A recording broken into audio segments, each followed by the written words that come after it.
आज हम बात करेंगे मॉडर्न इंडियन हिस्ट्री के एक बहुत इम्पॉर्टेंट बट फेमिलियर टॉपिक की, जिसका नाम है रिवोल्ट ऑफ 1857 यानी 1857 की क्रांति।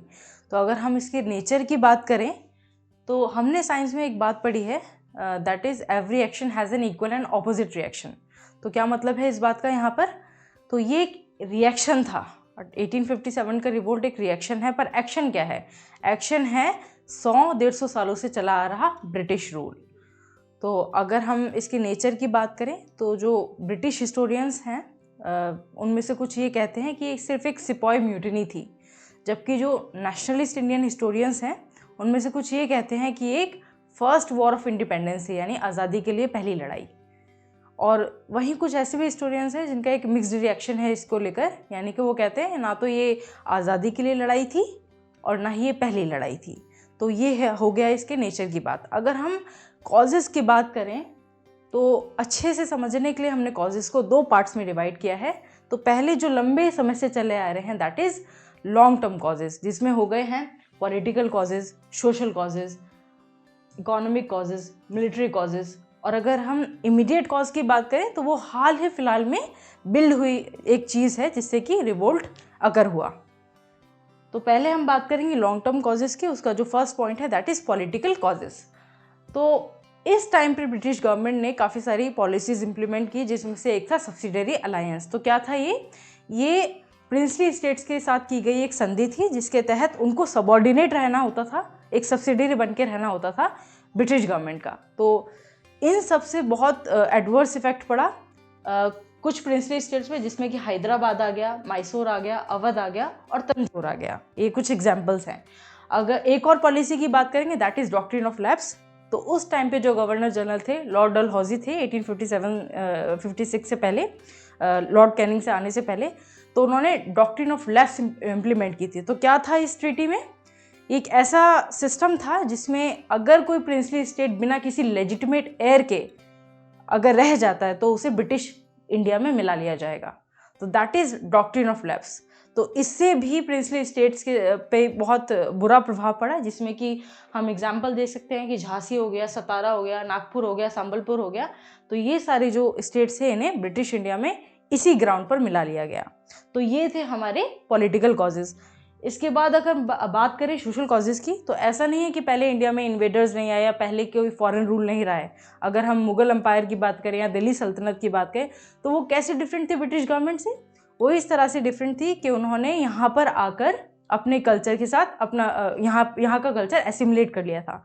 But it was not the case with the British government. तो वो एलियन थी विद द कॉमन मासेस। तो कॉमन मासेस का ये था कि वो अपने कल्चर में एसिमुलेट नहीं करते थे, उनको हमेशा एक मीडिएटर की ज़रूरत होती थी जो कि बात पहुंचा पाए ब्रिटिश गवर्नमेंट और कॉमन मासेस के बीच में। तो ये हो गया alien character of the company, that is east India company. अगर हम बात करें इसके अलावा और क्या रीज़न था, तो चार्टर एक्ट ऑफ 1813 के तहत क्रिश्चियन मिशनरीज़ को अलाउ किया गया कि वो इंडिया में आके अपना जो रिलीजन है उसको प्रोपोगेट कर सकें।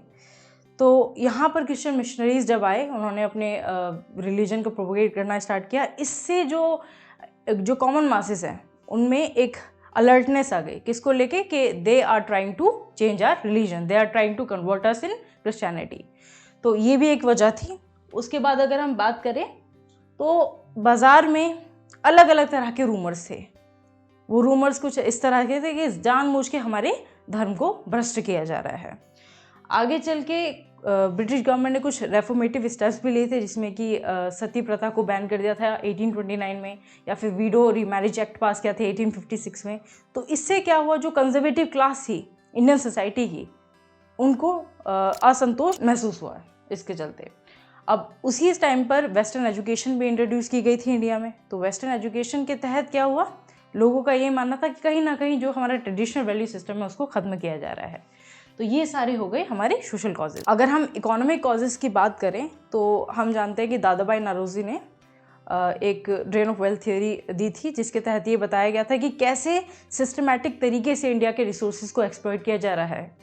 तो इसी तरह से इकोनॉमिक एक्सप्लॉइटेशन स्टार्ट हुआ इस तरह से कि पहले जो कंपनी अपने एडमिनिस्ट्रेशन को मैनेज करने के लिए बुलियन ब्रिटेन से इंपोर्ट करती थी, वह बंद कर दिया था। तो हम कह सकते हैं कि इंडिया अपने ही कॉन्क्वेस्ट के लिए पे कर रहा था। उसके बाद बात करें तो ब्रिटिशर्स ने कुछ तरह के रेवेन्यू सेटलमेंट्स भी इम्प्लीमेंट किए थे, जिसमें कि आपका परमानेंट सेटलमेंट आ जाता है, रैयतवाड़ी सेटलमेंट आ जाता है, महलवाड़ी सेटलमेंट आ जाता है। तो इससे जो हमारी लैंडेड एरिस्टोक्रेसी थी यानी ज़मींदारी क्लास, उस पर बहुत ज़्यादा बुरा प्रभाव पड़ा था। उसके बाद अगर हम बात करें तो पेजेंट क्लास की, तो प्रेजेंट क्लास के लिए किस तरह की मुश्किलें थी? वो मुश्किलें थी कि high rate of revenue that was very high, तो जिससे कि उनका एक इनकम का बहुत बड़ा पार्ट गवर्नमेंट को एज अ टैक्स चला जाया करता था। उसके बाद हम बात करें तो यहाँ की जो इंडिजिनस इंडस्ट्रीज थी, हैंडलूम हो गया, हैंडीक्राफ्ट हो गया, उस पर किस तरह का प्रभाव पड़ा? तो ब्रिटिश गवर्नमेंट ब्रिटेन से मशीन मेड गुड्स इंपोर्ट किया करती थी इंडिया में और उसे सस्ते दामों में बेचा करती थी, जिससे कि यहाँ की जो इंडिजिनस इंडस्ट्रीज़ हैं वो तहस नहस हो गई।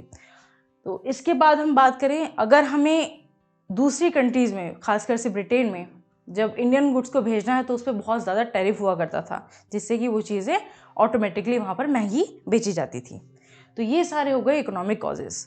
अगर हम मिलिट्री कॉजेज़ की बात करें तो जो आर्मी थी वो भी बहुत ज़्यादा खुश नहीं थी। कैसे खुश नहीं थी?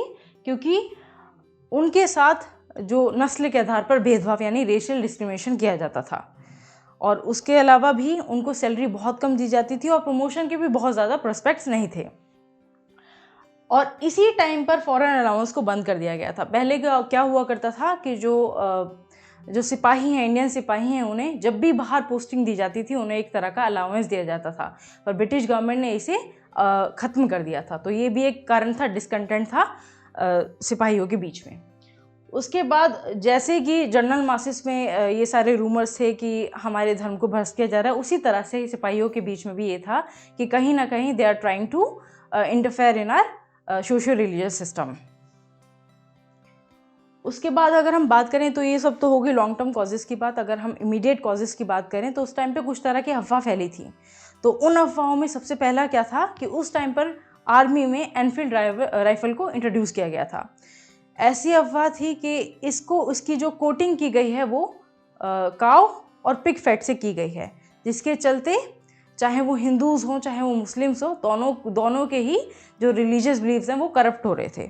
तो ये एक बहुत बड़ा रूमर बना था उस टाइम पे, जो कि एक कॉज बना, जो एक इमीडिएट कॉज बना फॉर द रिवोल्ट ऑफ 1857। इसके अलावा ये भी था कि इस तरह की भी अफवाहें थी मार्केट में कि जो आटा बेचा जा रहा है उसमें वो बोन डस्ट मिलाया जा रहा है ताकि जानबूझ के लोगों का धर्म भ्रष्ट कराया जा सके।